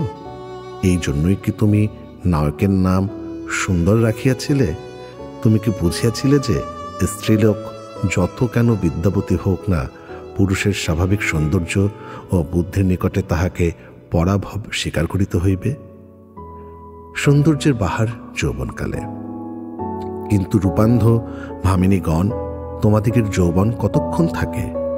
জোয়ারের জলের মতো আসিতে আসিতেই যায়। 20 হইতেই তোমরা উজ্জরি হইলে, অল্পদিনের মধ্যেই তোমাদিগের অঙ্গ সকল শিথিল হইয়া পড়ে। বয়স আসিয়া শীঘ্রই তোমাদিগের গলারে লাবণ্য মালা ছিঁড়িয়া লয়। 40-45 পুরুষের যে স্ত্রী থাকে, 20-25 ঊর্ধ্বে তোমাদিগের তাহা থাকে না। তোমাদিগের রূপের স্থিতি সৌদামিনীর ন্যায়, ইন্দ্রধনুর ন্যায়। মুহূর্তের জন্য না এ হোক, অত্যল্প কালের জন্য সন্দেহ নাই। যাহারা রূপোপভোগে উন্মত্ত, আমি আহারে বসিলেই তাহাদের যন্ত্রণা অনুভূত করিতে পারি। আমার জীবনে ঘোর দুঃখ এই যে, অন্ন ব্যঞ্জন পাতে দিতে দিতেই ঠান্ডা হইয়া যায়। তেমনি স্ত্রীলোকের সৌন্দর্য রূপ বুকরি চালের ভাত, প্রলয় কলাপাতে ঢালিতে ঢালিতে ঠান্ডা হইয়া যায়। আর কাহার সাধ্য খায়? শেষে বেশভূষারূপ তেঁতুল মাখিয়া একটু আদর লবণের ছিটা দিয়া কোন রূপে গলথকরণ করিতে হয়। হে সৌন্দর্য গর্বিত কামিনীকুল, সত্য করিয়া বলো দেখি, এই রূপ ক্ষণস্থায়ী বলিয়াই কি তোমাদিগের রূপের এত আদর? ভালো করিয়া দেখিতে না দেখিতে, ভালো করিয়া উপভোগ করিতে না করিতে অন্তর্হিত হইয়া যায় বলিয়া তোমাদিগের রূপের জন্য কি পুরুষেরা পিপাসিত চাতকের ন্যায় উন্মত্ত? অপরিজ্ঞাত হারাধন বলিয়াই কি তোমরা উহার প্রকৃত মূল্য নির্ণয় অশক্ত? কেবল ক্ষণস্থায়ী পদার্থ বলিয়া নয়, অপর কারণেও স্ত্রীলোকের সৌন্দর্য মনোহর মুক্তি ধারণ করে। যে সকল গ্রন্থাকার দিগের মত ভূমণ্ডলে গ্রাহ্য হইয়াছে, তাহারা সকলেই পুরুষ। এ কারণে আমার বিবেচনায় অনুরাগ নেত্রে কামিনীকুলের রূপ বর্ণনা করিয়াছেন। কথাই আছে, যার যাতে মজে মন, কিবা হাড়ি কিবা ডোম। যে রমণীগণ প্রণয়ের পদার্থ, তাহাদিগকে কে সহজে চক্ষুতে দেখিবে? সুন্দর মুকুরের প্রভাবে দৃষ্ট বস্তু কুৎসিত হইলেও সুন্দর দেখাইবে। মনোমোহিনীর রূপ নিরীক্ষণ কালে তাহাতে প্রীতির অঞ্জনে মাখাইয়া দেখিব। পুরুষাপেক্ষা তাহার মাধুর্য কেন না অধিক বোধ হইবে? হে প্রণয়দেব, পাশ্চাত্য কবিরা তোমাকে অন্ধ বলিয়াছেন। কথাটা মিথ্যা নয়। তোমার প্রভাবে লোকে প্রিয় বস্তুর দোষ দেখিতে পায় না। তোমার অঞ্জনে যাহার নেত্র রঞ্জিত হইয়াছে, সে বিশ্বমোহন পদার্থ পরম্পরায় পরিবৃত থাকে। বিকট মূর্তিকে সে মনোহর দেখে, কর্কশ স্বরকে সে মধুময় ভাবে। প্রেতিনীর অঙ্গভঙ্গিকে মৃদুমন্দ মলয় মারুতে দোদুল্য মানা ললিত লবঙ্গতার লাবণ্য লীলা অপেক্ষাও সুখকরী জ্ঞান করে। এজন্যই চীন দেশে খাঁদা নাকের আদর, এজন্যই বিলাতি বিবিদের রাঙা চুল ও বিড়াল চোখের আদর, এজন্যই কাফরি দেশে স্থূল ওষ্ঠাধরের আদর, এজন্যই বাঙ্গালা দেশের উল্কি চিত্রিত মিশি কলঙ্কিত চাঁদবদনের আদর, এজন্যই মানব সমাজে স্ত্রীরূপের আদর। আর যদি স্ত্রীলোকেরা পুরুষের ন্যায় মনের কথা মুখে আনিতেন, তাহা হইলে হে প্রণয়দেব, নিজের গুণে হোক না হোক, অন্তত তোমার গুণেও আমরা শুনিতে পাইতাম যে পুরুষের সৌন্দর্যের কাছে স্ত্রীলোকের রূপ কিছুই নয়। যদিও অন্তরের গুপ্ত ভাব বাক্য দ্বারা ব্যক্ত করিতে মহিলাগণ অত্যন্ত সংকুচিতা, তথাপি কার্য দ্বারা তাহাদিগের আন্তরিক গৃঢ় তত্ত্বগুলি কিয়ৎ পরিমাণে প্রকাশিত হইয়া পড়ে। কে না দেখিয়াছে যে সুন্দরীরা পরস্পরের সৌন্দর্য স্বীকার করিতে চাহেন না, অথচ পুরুষের ভক্ত হইয়া বসেন। ইহাতে কি বুঝাইতেছে না যে মনে মনে তাহারা স্ত্রীলোকের রূপাপেক্ষা পুরুষের রূপের পক্ষপাতিনী? রূপ রূপ করিয়া স্ত্রীলোকের সর্বনাশ হইয়াছে। সকলেই ভাবে রূপী কামিনীকুলের মহামূল্য ধন, রূপী কামিনীকুলের সর্বস্ব। সুতরাং মহিলাগণ যাহা কিছু কাম্য বস্তুর প্রার্থনা করেন, লোকে কেবল রূপের বিনিময়ে দিতে চায়। ইহাতেই মনুষ্য সমাজের কলঙ্ক বারঙ্গনা বর্গের সৃষ্টি, ইহাতেই পরিবার মধ্যে স্ত্রীলোকের দাসিত্ব। অস্থায়ী সৌন্দর্যই শোষিত মণ্ডলীর একমাত্র সম্বল, সংসার সাগর পার হইবার একমাত্র কাণ্ডারি। এ কথা আর আমি শুনিতে চাহি না। অনেকদিন শুনিয়াছি, শুনিয়া কান ঝালাপালা হইয়া গিয়াছে, শুনিতে আর পারি না। আমি শুনিতে চাই না যে নারী জাতির রূপাপেক্ষা শত গুণে, সহস্র গুণে, লক্ষ গুণে, কোটি গুণে মহত্বের গুণ আছে। আমি শুনিতে চাই যে তাহারা মূর্তিমতী সহিষ্ণুতা, ভক্তি ও প্রীতি, যাহারা দেখিয়াছেন যে কত কষ্ট সহ্য করিয়া জননী সন্তানের লালন পালন করেন, যাহারা দেখিয়াছেন যে কত যত্নে মহিলাগণ পীড়িত আত্মীয়বর্গের সেবা শুশ্রূষা করেন, তাহারা কামিনী কুলের সহিষ্ণুতার কিঞ্চিত পরিচয় পাইয়াছেন। যাহারা কখন কোনো সুন্দরীকে পতিপুত্রের জন্য জীবন বিসর্জন, ধর্মের জন্য বাহ্য সুখ বিসর্জন করিতে দেখিয়াছেন, তাহারা বুঝিয়াছেন যে কিরূপ প্রীতি ও ভক্তি স্ত্রী হৃদয়ে বসতি করে। যখন আমি উৎকৃষ্টা যোশীদর্গের বিষয়ে চিন্তা করিতে যাই, তখনই আমার মানস পটে সহমরণ প্রবৃত্তা সতীর মূর্তি জাগিয়া ওঠে। আমি দেখিতে পাই যে চিতা জ্বলিতেছে। পতির পদ সাদরে বক্ষে ধারণ করিয়া প্রজ্বলিত হুতাসন মধ্যে সাধ্বী বসিয়া আছেন। আস্তে আস্তে বহ্নি বিস্তৃত হইতেছে, এক অঙ্গ দগ্ধ করিয়া অপর অঙ্গে প্রবেশ করিতেছে। অগ্নিদগ্ধা স্বামী চরণ ধ্যান করিতেছেন, মধ্যে মধ্যে হরিবল বলিতেছেন বা সংকেত করিতেছেন। দৈহিক ক্লেশ পরিচায়ক লক্ষণ নাই। আনন প্রফুল্ল, ক্রমে পাবক শিখা বাড়িল, জীবন ছাড়িল, কায়া ভস্মীভূত হইল। ধন্য সহিষ্ণুতা, ধন্য প্রীতি, ধন্য ভক্তি। যখন আমি ভাবি যে কিছুদিন হইল আমাদিগের দেশিয়া অবলা অঙ্গনাগণ কোমলাঙ্গী হইয়াও এই রূপে মরিতে পারিত, তখন আমার মনে নূতন আশার সঞ্চার হয়। তখন আমার বিশ্বাস হয় যে মহত্বের বীজ আমাদিগের অন্তরেও নিহিত আছে। কালেও কি আমরা মহত্ব দেখাইতে পারিব না? হে বঙ্গ পৌরাঙ্গনাগণ, তোমরা এ বঙ্গদেশের সাররত্ন, তোমাদের মিছা রূপের বড়াইয়ের কাজ কি?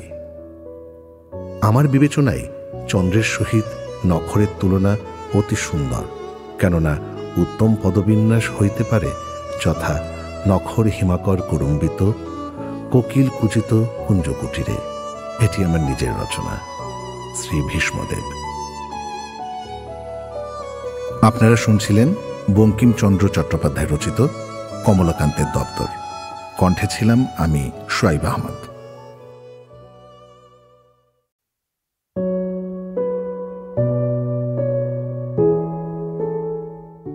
আপনারা শুনছেন বঙ্কিমচন্দ্র চট্টোপাধ্যায় রচিত কমলাকান্তের দপ্তর। কণ্ঠে আছি আমি সোয়াইব আহমদ। ফুলের বিবাহ। বৈশাখ মাস বিবাহের মাস। আমি পহেলা বৈশাখে নসিবাবুর ফুল বাগানে বসিয়া একটি বিবাহ দেখিলাম। ভবিষ্যৎ বরকন্যাদিগের শিক্ষার্থ লিখিয়া রাখিতেছি। মল্লিকা ফুলের বিবাহ। বৈকাল শৈশব অবসান প্রায়। কলিকা কন্যা বিবাহযোগ্য হইয়া আসিল। কন্যার পিতা বড়লোক নহে, ক্ষুদ্র বৃক্ষ, তাহাতে আবার অনেকগুলি কন্যা ভারাগ্রস্ত। সম্বন্ধের অনেক কথা হইতেছিল, কিন্তু কোনোটা স্থির হয় নাই। উদ্যানের রাজা স্থলপদ্ম নির্দোষ পাত্র বটে, কিন্তু ঘর বড় উঁচু। স্থলপদ্ম অত দূর নামিল না। জবা এ বিবাহে অসম্মত ছিল না, কিন্তু জবা বড় রাগী। কন্যাকর্তা পিছাইলেন। গন্ধরাজ পাত্র ভালো, কিন্তু বড় দেমাগ, প্রায় তাহার বার পাওয়া যায় না। এইরূপ অব্যবস্থার সময়ে ভ্রমররাজ ঘটক হইয়া মল্লিকা বৃক্ষ সদনে উপস্থিত হইলেন। তিনি আসিয়া বলিলেন, গুণ গুণ গুণ, মেয়ে আছে? মল্লিকা বৃক্ষ পাতা নাড়িয়া সায় দিলেন, আছে। ভ্রমর পত্রাসন গ্রহণ করিয়া বলিলেন, গুণ গুণ গুণ গুণ গুণ গুণ, মেয়ে দেখিব। বৃক্ষ শাখানত করিয়া মুদিত নয়না অবগুণ্ঠনবতী কন্যা দেখাইলেন। ভ্রমর একবার বৃক্ষকে প্রদক্ষিণ করিয়া আসিয়া বলিলেন, গুণ গুণ গুণ গুণ, দেখিতে চাই, ঘোমটা খোলো। লজ্জাশীলা কন্যা কিছুতেই ঘোমটা খুলে না। বৃক্ষ বলিলেন, আমার মেয়েগুলি বড় লাজুক, তুমি একটু অপেক্ষা করো, আমি মুখ দেখাইতেছি। ভ্রমর ভোঁ করিয়া স্থলপদ্মের বৈঠকখানায় গিয়ে রাজপুত্রের সঙ্গে ইয়ার্কি করিতে বসিলেন। এদিকে মল্লিকার সন্ধ্যা ঠাকুরানী দিদি আসিয়া তাহাকে কত বুঝাইতে লাগিল। বলিল, দিদি একবার ঘোমটা খোল, নইলে বর আসিবে না, লক্ষ্মী আমার, চাঁদ আমার, সোনা আমার ইত্যাদি। কলিকা কতবার ঘাড় নাড়িল, কতবার রাগ করিয়া মুখ ঘুরাইল, কতবার বলিল, ঠান দিদি তুই যা। কিন্তু শেষে সন্ধ্যার স্নিগ্ধ স্বভাবে মুগ্ধ হইয়া মুখ খুলিল।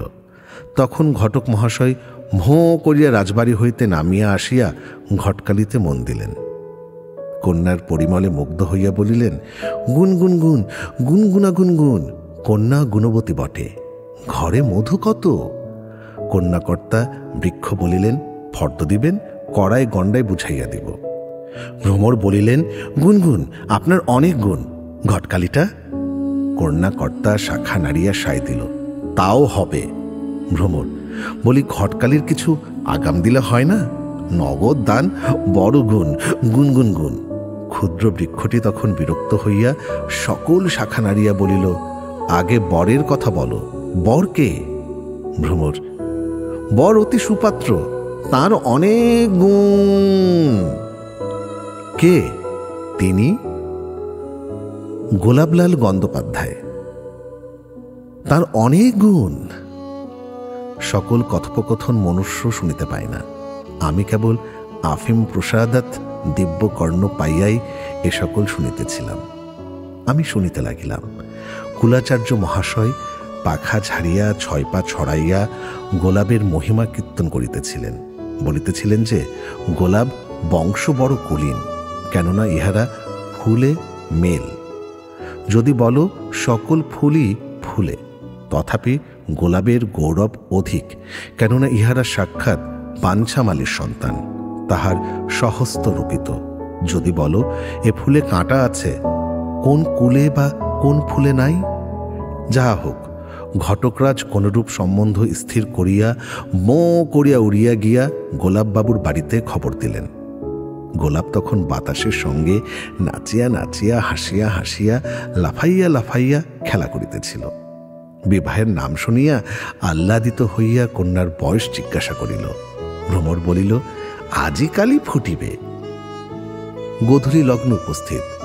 গোলাপ বিবাহের যাত্রার উদ্যোগ করিতে লাগিলেন। উচ্চিঙ্গরা নহবত বাজাইতে আরম্ভ করিল। মৌমাছি সানায়ের বাইনা লইয়াছিল, কিন্তু রাতকানা বলিয়া সঙ্গে যাইতে পারিল না। খাদ্যতেরা ঝাড় ধরিল, আকাশে তারাবাজি হইতে লাগিল। কোকিল আগে আগে ফুকরাইতে লাগিল। অনেক বরযাত্রী চলিল। স্বয়ং রাজকুমার স্থলপদ্ম দিবাবসানে অসুস্থকর বলিয়া আসিতে পারিলেন না, কিন্তু জবা গোষ্ঠী শ্বেতজবা, রক্তজবা, জরদজবা প্রভৃতি সবংশে আসিয়াছিল। করবিদের দল সেকেলে রাজদিগের মতো বড় উচ্চ ডালে চড়িয়া আসিয়া উপস্থিত হইল। সেউতি নিতবর হইবে বলিয়া সাজিয়া আসিয়া দুলিতে লাগিল। গরদের জোর পড়িয়া চাপা আসিয়া দাঁড়াইল। ব্যাটা ব্রাহ্মী টানিয়া আসিয়াছিল। উগ্র গন্ধ ছুটিতে লাগিল। গন্ধরাজেরা বড় বাহার দিয়া দলে দলে আসিয়া গন্ধ বিলাইয়া দেশ মাতাইতে লাগিল। অশোক নেশাই লাল হইয়া আসিয়া উপস্থিত, সঙ্গে একপাল পিঁপড়া মশায় হইয়া আসিয়াছে। তাহাদের গুণের সঙ্গে সম্বন্ধ নাই, কিন্তু দাঁতের জ্বালা বড়। কোনো বিবাহে না এরূপ বরযাত্রী জোটে? আর কোন বিবাহে না তাহারা হুল ফুটাইয়া বিবাদ বাধায়? কুরুবক, কুটজ প্রভৃতি আরও অনেক বরযাত্রী আসিয়াছিলেন। ঘটক মহাশয়ের কাছে তাহাদের পরিচয় শুনিবেন। সর্বত্রই তিনি যাতায়াত করেন এবং কিছু কিছু মধু পাইয়া থাকেন। আমারও নিমন্ত্রণ ছিল, আমিও গেলাম। দেখি বরপক্ষের বড় বিপদ। বাতাস বাহকের বাইনা লইয়াছিলেন। তখন হুহুম করিয়া অনেক মর্দানি করিয়াছিলেন, কিন্তু কাজের সময় কোথায় লুকাইলেন কেহ খুঁজিয়া পায় না। দেখিলাম বর বরযাত্রী সকলে অবাক হইয়া স্থিরভাবে দাঁড়াইয়া আছেন। মল্লিকাদিগের কুল যাই দেখিয়া আমি বাহকের কার্য স্বীকার করিলাম। বর বরযাত্রী সকলকে তুলিয়া লইয়া মল্লিকাপুরে গেলাম। সেখানে দেখিলাম কন্যাকুল সকল ভগিনী আহ্লাদে ঘোমটা খুলিয়া মুখ ফুটাইয়া পরিমল ছুটাইয়া সুখের হাসি হাসিতেছে। দেখিলাম পাতায় পাতায় জড়াজড়ি, গন্ধের ভাণ্ডারে ছড়াছড়ি পড়িয়া গিয়াছে। রূপের ভরে সকলে ভাঙিয়া পড়িতেছে। যুথি, মালতী, বকুল, রজনীগন্ধা প্রভৃতি ত্রয়গণ স্ত্রী আচার করিয়া বরণ করিল। দেখিলাম পুরোহিত উপস্থিত। নসীবাবুর নবমবর্ষীয়া কন্যা জীবন্ত কুসুমরূপিণী কুসুমলতা সুতা লইয়া দাঁড়াইয়া আছে। কন্যাকর্তা কন্যা সম্প্রদান করিলেন। পুরোহিত মশাই দুইজনকে এক সুতায় গাঁথিয়া গাঁঠ ছাড়া বাঁধিয়া দিলেন। তখন বরকে বাসর ঘরে লইয়া গেল। কত যে রসময়ী, মধুময়ী, সুন্দরী সেখানে বরকে ঘিরিয়া বসিল, তাহা কি বলিব। প্রাচীনা ঠাকুরানী দিদি টগর সাদা প্রাণে বাঁধা রসিকতা করিতে করিতে শুকাইয়া উঠিলেন। রঙ্গনের রাঙা মুখে হাসি ধরে না। জুই কন্যের সই কন্যের কাছে গিয়ে শুইল। রজনীগন্ধাকে বর তারকা রাক্ষসী বলিয়া কত তামাশা করিল। বকুল একে বালিকা, তাতে যত গুণ তত রূপ নহে, এক কোণে গিয়া চুপ করিয়া বসিয়া রহিল। আর ঝুমকা ফুল বড় মানুষের গৃহিণীর মতো মোটা মাগি নীল শাড়ি জড়াইয়া জমকাইয়া বসিল। তখন কমল কাকা, ওঠ বাড়ি যাই, রাত হয়েছে। ও কি ঢুলে পড়বে যে? কুসুমলতা এই কথা বলিয়া আমার গা ঠেলিতেছিল। চমক হইলে দেখিলাম কিছুই নাই। সেই পুষ্পবাসর কোথায় মিশিল? মনে করিলাম সংসার অনিত্যই বটে, এই আছে এই নাই। সে রম্য বাসর কোথায় গেল?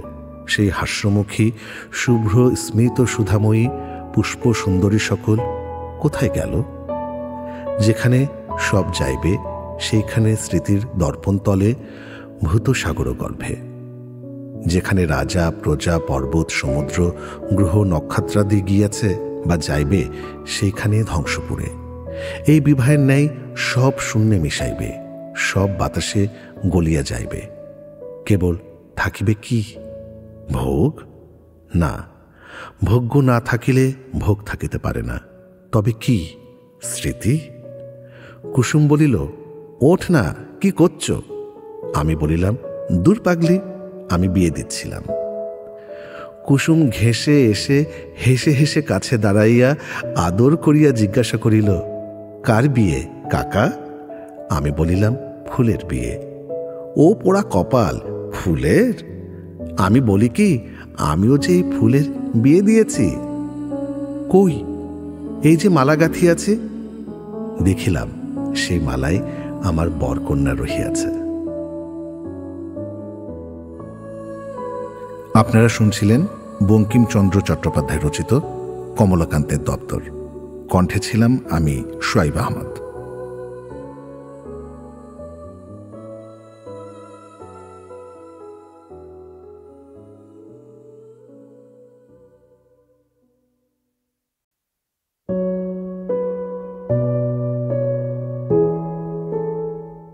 আপনারা শুনছেন বঙ্কিমচন্দ্র চট্টোপাধ্যায় রচিত কমলাকান্তের দপ্তর। কণ্ঠে আছি আমি শুয়াইব আহমদ। বড় বাজার। প্রসন্ন গোয়ালিনীর সঙ্গে আমার চিরবিচ্ছেদের সম্ভাবনা দেখিতেছি। আমি নসিরাম বাবুর গৃহে আসিয়া অবধি তাহার নিকট ক্ষীর, স্বর, দধি, দুগ্ধ এবং নবনীত খাইতেছি। আহারকালে মনে করিতাম প্রসন্ন কেবল পরলোকে সদ্গতির কামনায় অনন্ত পুণ্য সঞ্চয় করিতেছে। জানিতাম সংসারান্নে যাহারা পুণ্যরূপ মৃগ ধরিবার জন্য ফাঁদ পাতিয়া বেড়ায়, প্রসন্ন তন্মধ্যে সুচতুরা, ভোজনান্তে নিত্যই প্রসন্নের পরকালে অক্ষয় স্বর্গ এবং ইহকালে মৌতাত বৃদ্ধির জন্য দেবতার কাছে প্রার্থনা করিতাম। কিন্তু এক্ষণে হায়, মানব চরিত্রকে ভীষণ স্বার্থপরতায় কলঙ্কিত। এক্ষণে সে মূল্য চাহিতেছে। সুতরাং তাহার সঙ্গে চিরবিচ্ছেদের সম্ভাবনা। প্রথম দিন সে যখন মূল্য চাহিল, রসিকতা করিয়া উড়াইয়া দিলাম। দ্বিতীয় দিনে বিস্মিত হইলাম। তৃতীয় দিনে গালি দিয়াছি। এক্ষণে সে দুধ দই বন্ধ করিয়াছে। কি ভয়ানক! এতদিনে জানিলাম মনুষ্য জাতি নিতান্ত স্বার্থপর। এতদিনে জানিয়াছি যে সকল আশা ভরসা সযত্নে হৃদয় ক্ষেত্রে রোপণ করিয়া বিশ্বাস জলে পুষ্টকর, সকলই বৃথা। এক্ষণে জানিয়াছি যে ভক্তি, প্রীতি, স্নেহ, প্রণয়াদি সকলই বৃথা গল্প, আকাশকুসুম, ছায়াবাজি। হায়, মনুষ্য জাতির কি হইবে? হাই অর্থলুব্ধ গোয়ালা জাতিকে কে নিস্তার করিবে? হাই প্রসন্ন নামে গোয়ালিনীর কবে গরু চুরি যাবে? প্রসন্নের দুগ্ধ দধি আছে, সে দিবে, আমার উদর আছে, খাইব। তাহার সঙ্গে এই সম্বন্ধ, ইহাতে সে মূল্য চাহে কোন অধিকারে? তাহা আমি বুঝিতে পারিলাম না। প্রসন্ন বলে, আমি অধিকার অনধিকার বুঝি না, আমার গরু আমার দুধ, আমি মূল্য লইব। সে বুঝে না যে গরু কাহারও নহে, গরু গরুর নিজের, দুধ যে খায় তারই। তবে এই সংসারে মূল্য লওয়া একটা রীতি আছে, স্বীকার করি। কেবল খাদ্য সামগ্রী কেন, সকল সামগ্রী মূল্য দিয়া ক্রয় করিতে হয়। দুধ, দই, চাল, ডাল, খাদ্য, পেয়, পরিধেয় প্রভৃতি পণ্যদ্রব্য দূরে থাকুক, বিদ্যা বুদ্ধিও মূল্য দিয়া কিনিতে হয়। কলেজে মূল্য দিয়া বিদ্যা কিনিতে হয়। অনেকে ভালো কথা মূল্য দিয়া কিনিয়া থাকেন। হিন্দুরা সচরাচর মূল্য দিয়া ধর্ম কিনিয়া থাকেন। যশমান অতি অল্প মূল্যে কৃত হইয়া থাকে। ভালো সামগ্রী মূল্য দিয়া কিনিতে হইবে, ইহাও কতক বুঝিতে পারি। কিন্তু মনুষ্য এমনই মূল্যপ্রিয় যে বিনামূল্যে মন্দ সামগ্রীও কেহ কাহাকে দেয় না। যে বিষ খাইয়া মরিবার বাসনা করো, তাহাও তোমাকে বাজার হইতে মূল্য দিয়া কিনিয়া খাইতে হইবে। অতএব এই বিশ্ব সংসার একটি বৃহৎ বাজার। সকলেই সেখানে আপন আপন দোকান সাজাইয়া বসিয়া আছে। সকলেরই উদ্দেশ্য মূল্য প্রাপ্তি। সকলেই অনবরত ডাকিতেছে, আমার দোকানে ভালো জিনিস, খরিদ্দার চলে আয়। সকলেরই একমাত্র উদ্দেশ্য খরিদ্দারের চোখে ধুলা দিয়া রদিমাল পাচার করিবে। দোকানদার খরিদ্দারে কেবল যুদ্ধ, কে কাকে ফাঁকি দিতে পারে। সস্তা খরিদের অবিরত চেষ্টাকে মনুষ্য জীবন বলে। ভাবিয়া চিন্তিয়া মনের দুঃখে আফিমের মাত্রা চড়াইলাম। তখন জ্ঞাননেত্র ফুটিল। সম্মুখে ভাবের বাজার সুবিস্তৃত দেখিলাম। দেখিলাম অসংখ্য দোকানদার দোকান সাজাইয়া বসিয়া আছে, অসংখ্য খরিদ্দারে খরিদ করিতেছে। দেখিলাম সেই অসংখ্য দোকানদারে অসংখ্য খরিদ্দারে পরস্পরকে অসংখ্য অঙ্গুষ্ঠ দেখাইতেছে। আমি গামছা কাঁধে করিয়া বাজার করিতে বাহির হইলাম। প্রথমেই রূপের দোকানে গেলাম। যে জিনিস ঘরে নাই সেই দোকানে আগে যাইতে হয়। দেখিলাম যে সংসারে সেই মেছো হাঁটা। পৃথিবীর রূপসীগণ মাছ হইয়া ঝুড়ি চুপড়ির ভেতর প্রবেশ করিয়াছেন। দেখিলাম ছোট বড় রুই, কাতলা, মৃগেল, ইলিশ, চুনোপুটি, কই, মাগুর খরিদ্দারের জন্য লেজ আছড়াইয়া ধরফর করিতেছে। যত বেলা বাড়িতেছে তত বিক্রয়ের জন্য খাবি খাইতেছে। মেছুনিরা ডাকিতেছে, মাছ নেবে গো, কুলপুকুরে সস্তা মাছ, অমনি ছাড়ব, বোঝা বিক্রি হলেই বাঁচি। কেহ ডাকিতেছে, মাছ নেবে গো, ধনসাগরের মিঠা মাছ, যে কেনে তার পুনর্জন্ম হয় না, ধর্ম, অর্থ, কাম, মোক্ষ বিবির মুন্ডে পরিণত হইয়া তার ঘরদ্বারে ছড়াছড়ি যায়, যার সাধ্য থাকে কিনিবে। সোনার হাড়িতে চোখের জলে সিদ্ধ করিয়া হৃদয় আগুনে কড়া জাল দিয়া রাঁধিতে হয়। কে খরিদ্দার সাহস করিস, আয়। সাবধান, হীরার কাঁটা নাতি ঝাঁটা গলায় বাঁধলে শাশুড়িরূপী বিড়ালের পায়ে পড়িতে হয়। কাঁটার জ্বালায় খরিদ্দার হলে কি পালায়? কেহ ডাকিতেছে, ওরে আমার সরম পুটি, বিক্রি হইলেই উঠি। ঝোলে ঝালে অম্বলে তেলে ঘিয়ে জলে যাতে দিবে ফেলে, রান্না যাবে চলে, সংসারের দিন সুখে কাটাবে, আমার এই সরম পুটির বলে। কেহ বলিতেছে, কাদা ছেঁচে চাঁদা এনেছি, দেখে খরিদ্দার পাগল হয়, কিনে নিয়ে ঘর আলো করো। এইরূপ দেখিয়া শুনিয়া মাছ কিনিতে প্রবৃত্ত হইলাম, কেননা আমার নিরামিষ ঘরকন্না। দেখিলাম মাছের দালাল আছে, নাম পুরোহিত। দালাল খাড়া হইলে পর জিজ্ঞাসা করিলাম, শুনিলাম, দর জীবন সর্বস্ব, যে মাছ ইচ্ছা সেই মাছ কেন, একই দর, জীবন সর্বস্ব। জিজ্ঞাসা করিলাম, ভালো এ মাছ কতদিন খাইব? দালাল বলিল, 2 দিন 4 দিন, তারপর পচিয়া গন্ধ হইবে। তখন এত চড়া দরে এমন নশ্বর সামগ্রী কেন কিনিব? ভাবিয়া আমি মেছো হাঁটা হইতে পলায়ন করিলাম। দেখিয়া মেছুনিরা গামছা কাঁধে মিনসেকে গালি পাড়িতে লাগিল। রূপের বাজার ছাড়িয়া বিদ্যার বাজারে গেলাম। দেখিলাম এখানে ফলমূল বিক্রয় হয়। এক স্থানে দেখিলাম কতকগুলি ফোঁটা কাটা টিকিওয়ালা ব্রাহ্মণ তসর গরদ পড়িয়া নামাবলী গায়ে ঝুনা নারিকেলের দোকান খুলিয়া বসিয়া খরিদ্দার ডাকিতেছেন। বেচি আমরা ঘটত্ব পটত্ব সত্য নত্ব, ঘরে চাল থাকিলেই স ত নইলে নত্ব।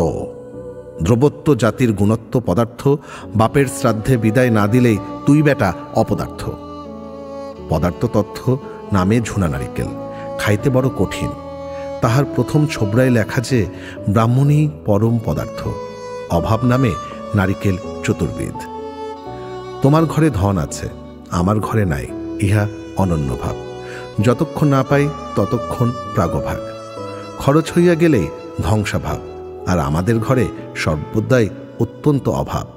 অভাব নিত্য কি অনিত্য যদি সংশয় থাকে, তবে আমাদের ভাণ্ডারে উকি মারো, দেখিবে নিত্যই অভাব। অতএব আমাদের ঝুনা নারিকেল কেন? ব্যাপ্য ব্যাপক ব্যাপ্ত এ নারিকেলের শ্বাস। ব্রাহ্মণের হস্ত হইল ব্যাপ্য, রজত হইল ব্যাপক। আর তুমি দিলেই ঘটিল ব্যাপ্তি। এই ঝুনা নারিকেল কেন? এখনই বুঝিবে। দেখো বাপু, কার্যকরণ সম্বন্ধ বড় গুরুতর কথা।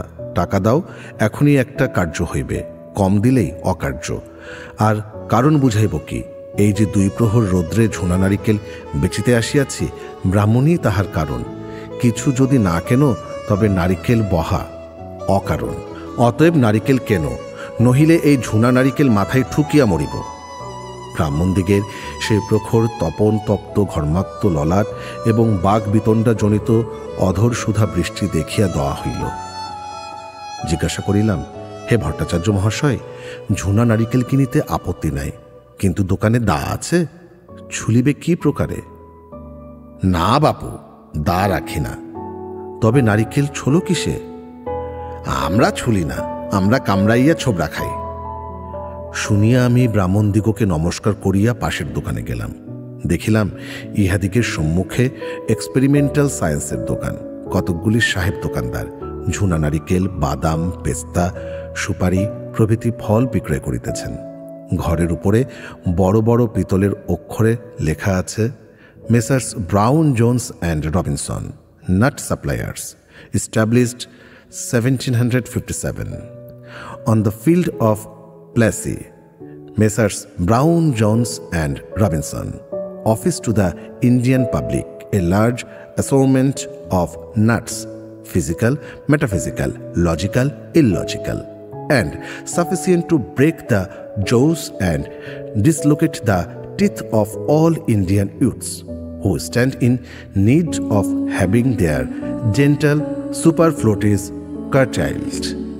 দোকানদার ডাকিতেছেন, আয় কালা বালক, এক্সপেরিমেন্টাল সায়েন্স খাবি আয়। দেখ, 1 নম্বর এক্সপেরিমেন্ট ঘুষি। ইহাতে দাঁত উপড়ে মাথা ফাটে এবং হাড় ভাঙে।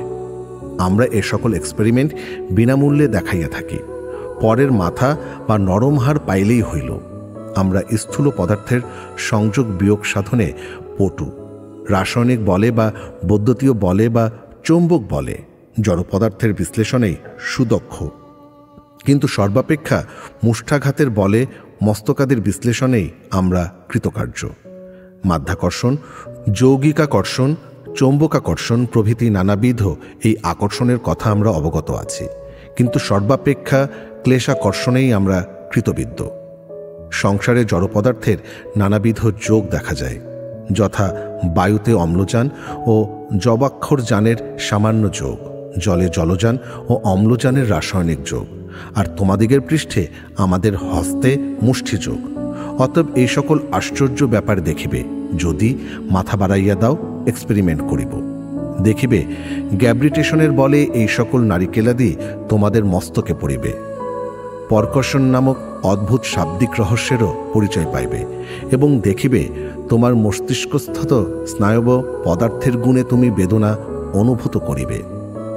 অগ্রিম মূল্য দিও, তাহা হইলে চ্যারিটিতে এক্সপেরিমেন্ট খাইতে পারিবে। আমি এই সকল দেখিতে শুনিতেছিলাম। এমতো সময়ে সহসা দেখিলাম যে ইংরেজ দোকানদারেরা লাঠি হাতে দ্রুত বেগে ব্রাহ্মণদিগের ঝুনা নারিকেলের গাদার উপর গিয়া পড়িলেন। দেখিয়া ব্রাহ্মণেরা নারিকেল ছাড়িয়া দিয়া নামাবলী ফেলিয়া মুক্ত কচ্ছ হইয়া ঊর্ধ্বশ্বাসে পলায়ন করিতে লাগিলেন। তখন সাহেবেরা সেই সকল পরিত্যক্ত নারিকেল দোকানে উঠাইয়া লইয়া আসিয়া বিলাতি অস্ত্রে ছেদন করিয়া সুখে আহার করিতে লাগিলেন। আমি জিজ্ঞাসা করিলাম যে এ কি হইল? সাহেবেরা বলিলেন, ইহাকে বলে এশিয়াটিক রিসার্চেস। আমি তখন ভীত হইয়া আত্মশরীরে কোনো প্রকার অ্যানাটমিক্যাল রিসার্চেস আশঙ্কা করিয়া সেখান হইতে পলায়ন করিলাম। সাহিত্যের বাজার দেখিলাম বাল্মীকি প্রভৃতি ঋষিগণ অমৃত ফল বেচিতেছেন। বুঝিলাম ইয়া সংস্কৃত সাহিত্য। দেখিলাম আর কতকগুলি মনুষ্য নিচু পিচ, পেয়ারা, আনারস, আঙ্গুর প্রভৃতি সুস্বাদু ফল বিক্রয় করিতেছেন। বুঝিলাম এ পাশ্চাত্য সাহিত্য। আরও একখানি দোকান দেখিলাম, অসংখ্য শিশুগণ এবং অবলাগণ তাহাতে ক্রয় বিক্রয় করিতেছে। ভিড়ের জন্য তন্মধ্যে প্রবেশ করিতে পারিলাম না। জিজ্ঞাসা করিলাম, এ কিসের দোকান? বালকেরা বলিল, বাঙ্গালা সাহিত্য। বেচিতেছে কে? আমরাই বেচি। দুই একজন বড় মহাজনও আছে। তদ্ভিন্ন বাজে দোকানদারের পরিচয় পশাবলী নামক গ্রন্থে পাইবেন। কিনিতেছে কে? আমরাই। বিক্রয় পদার্থ দেখিবার বাসনা হইল। দেখিলাম খবরের কাগজ জড়ানো কতকগুলো অপক্ক কদলী। তাহার পরে কলু পটিতে গেলাম। দেখিলাম যত উমেদার মোসাহেব সকলে কলু সাজিয়া তেলের ভাঁড় লইয়া সারি সারি বসিয়া গিয়াছে। তোমার ট্যাকে চাকরি আছে শুনিতে পাইলেই পা টানিয়া লইয়া ভাঁড় বাহির করিয়া তেল মাখাইতে বসে। চাকরি না থাকিলেই যদি থাকে এই ভরসায় পা টানিয়া লইয়া তেল লেপিতে বসে। তোমার কাছে চাকরি নাই? নাই নাই নাই, নগদ টাকা আছে তো? আচ্ছা তাই দাও, তেল দিতেছি। কাহারও প্রার্থনা, তোমার বাগানে বসিয়া তুমি যখন ব্র্যান্ডি খাইবে আমি তোমার চরণে তৈল মাখাইব। আমার কন্যার বিবাহটি যেন হয়। কাহারও আবদার, কানে অবিরত খোসামদের গন্ধ তৈল ঢালিব, বাড়ির প্রাচীরটি যেন দিতে পারি। কাহারও কামনা, তোমার তোষাখানার বাতি জ্বালাইয়া দিব। আমার খবরের কাগজখানি যেন চলে। শুনিয়াছি কলুদিগের টানাটানিতে অনেকের পা খোঁড়া হইয়া গিয়াছে। আমার শঙ্কা হইল পাছে কোনো কলু আফিংয়ের প্রার্থনায় আমার পায়ে তেল দিতে আরম্ভ করে। আমি পলায়ন করিলাম। তারপরে যশের ময়রাপটি সংবাদ পত্রলেখক নামে ময়রাগণ গুড়ে সন্দেশের দোকান পাতিয়া নগদ মূল্যে বিক্রয় করিতেছে। রাস্তার লোক ধরিয়া সন্দেশ গতাইয়া দিয়া হাত পাতিতেছে। মূল্য না পাইলেই কাপড় কাড়িয়া লইতেছে। এদিকে তাহাদের বিক্রয়ের যশের দুর্গন্ধে পথিক নাসিকা আবৃত্ত করিয়া পলায়ন করিতেছে। দোকানদারগণ বিনা ছানায় শুধু গুড়ে আশ্চর্য সন্দেশ করিয়া সস্তা দরে বিক্রয় করিতেছেন। কেহ টাকাটা সিকেটায় আনা দুয়ানায়, কেহ কেবল খাতিরে, কেহ বা এক সাঁঝ ফলাহার পেলেই ছাড়েন, কেহ বা বাবুর গাড়িতে চড়িতে পেলেই যশ বিক্রয় করেন। অন্যত্র রাজপুরুষগণ মিঠাইওয়ালা সাজিয়া রায়বাহাদুর, রাজবাহাদুর খেতাব, খেলাত, নিমন্ত্রণ, ধন্যবাদ প্রভৃতি মিঠাই লইয়া দোকান পাতিয়া বসিয়া আছেন। চাঁদা, সেলাম, খোসামদ, ডাক্তারখানা, রাস্তাঘাট মূল্য লইয়া মিঠাই বেচিতেছেন। বিক্রয়ের বড় বেবন্দোবস্ত। কেহ সর্বস্ব দিয়া এক ঠোঙা পাইতেছে না, কেহ শুধু সেলামে 1.5 মণ লইয়া যাইতেছে। এইরূপ অনেক দোকান দেখিলাম, কিন্তু সর্বত্রই পচা মাল আধা দরে বিক্রয় হইতেছে। খাঁটি দোকান দেখিলাম না। কেবল একখানি দোকান দেখিলাম, তাহা অতি চমৎকার। দেখিলাম দোকানের মধ্যে নিবিড় অন্ধকার, কিছু দেখা যায় না। ডাকিয়া দোকানদারের উত্তর পাইলাম না। কেবল সর্বপ্রাণী ভীতিসাধক অনন্ত গর্জন শুনিতে পাইলাম। অল্প লোকে দ্বারে ফলকলিপি পড়িলাম। যশের পণ্যশালা, বিক্রেয় অনন্ত যশ, বিক্রেতা কাল, মূল্য জীবন। জীবন্তে কেহ এখানে প্রবেশ করিতে পারিবে না, আর কোথাও সুযশ বিক্রয় হয় না। পড়িয়া ভাবিলাম, আমার যশে কাজ নাই, কমলাকান্তের প্রাণ বাঁচিলে অনেক যশ হইবে। বিচারের বাজারে গেলাম, দেখিলাম সেটা কসাইখানা। টুপি মাথায়, সামলা মাথায় ছোট বড় কসাই সকল ছুরি হাতে গরু কাটিতেছে। মহিষাদি বড় বড় পশু সকল শৃঙ্গ নাড়িয়া ছুটিয়া পলাইতেছে। ছাগ, মেষ এবং গরু প্রভৃতি ক্ষুদ্র পশু সকল ধরা পড়িতেছে। আমাকে দেখিয়া গরু বলিয়া একজন কসাই বলিল, এও গরু কাটিতে হইবে। আমি সেলাম করিয়া পলাইলাম। আর বড় বাজার বেড়াইবার সাধ রহিল না। তবে প্রসন্নের উপর রাগ ছিল বলিয়া একবার দইয়ের হাটা দেখিতে লাগিলাম।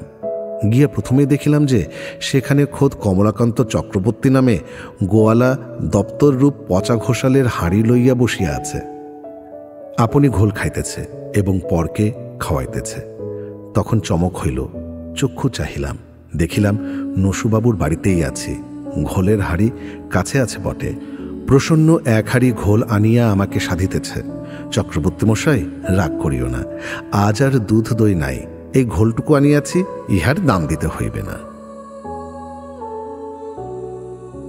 আপনারা শুনছিলেন বঙ্কিমচন্দ্র চট্টোপাধ্যায় রচিত কমলাকান্তের দপ্তর। কণ্ঠে ছিলাম আমি, শুয়াইব আহমদ।